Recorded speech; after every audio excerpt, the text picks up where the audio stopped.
Hey GolfPass, I'm Nathalie Filler. If you're somebody who's struggling with getting distance out of your tee shots, I'm going to help you with a few things that might help you add some distance, but also just help you hit it more in the center of the club face, which should lead to more distance. So what might be happening is the ball might be too far back in your stance. I see a lot of golfers doing this where they go and set up for their drive and the ball's literally in the middle of their feet. That is not going to be good. You're going to hit down too much on the golf ball, so you might get those pop fly shots where they go up and they don't really go anywhere. But what also happens is we hit it too much like an iron, so our chest is maybe too much even with the golf ball, and you're going to lose distance even if you are able to hit it solid from there. So what we're going to do is really make sure that the ball is up in our stance, and then in order to get the maximum amount of distance, we want the ball to go high to a certain extent. So what we're going to do is we're going to add some what's called side bend here. So the opposite of that would be when your chest chases in front of the golf ball and it gets too far in front. So even if your ball position is good, I do still see golfers sometimes chasing in front of the golf ball this way. That's going to give you a lot less distance. So what we're going to do is a little drill here. This is a great one for at home or at the golf course. All you need is a golf ball, or you could even use a tennis ball, and your golf club. So I'm going to set up with my front hand on the golf club in front of me just like so. So it's kind of lined up with my front foot there.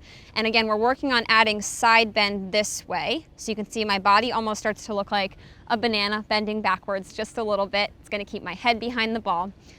So this drill is going to give you that feeling if you are unable to feel it without the golf ball drill here. So I've got a golf ball in my right hand, hand on the club in front of me. I'm just going to simply swing back a little bit. It doesn't really matter here. And I'm underhand tossing the ball under that front arm. And you can see what that does to my body is it bends me behind the golf ball a little bit. My front leg's nice and straight, but I'm really adding that side bend there. That's going to create a lot of speed and power through your shot if you can do that when you're swinging your driver. So I'm going to swing back, I'm going to go through, I'm just going to underhand toss it. You want to kind of feel like it goes nice and straight. We don't want to see the ball swinging off to the left or to the right too much. That's not going to help you.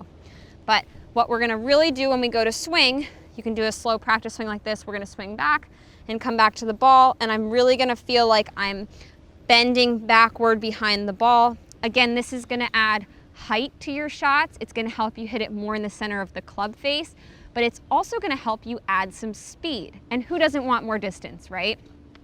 So let's see if we can do this. I'm going to maybe do one more of this little drill before I go ahead and hit. You could do this as a practice swing on the golf course. So I'm swinging back. I'm really feeling like I bend to my side here. I actually can almost feel like an oblique crunch in my right side when I do that properly. So that might be another feeling to look for there.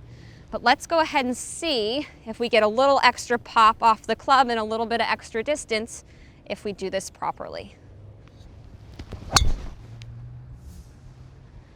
Well, I definitely hit that a little bit farther and very much in the middle of the club face, which is great. So just to recap here, we're really working on ball position being correct, so it's just off the inside of that front foot, and feeling that nice side bend as you go through the ball, or that nice oblique crunch in your right side, in order to get added speed, added distance, and better centeredness of contact. If you have any questions or comments, you can leave them below or find more tips on GolfPass.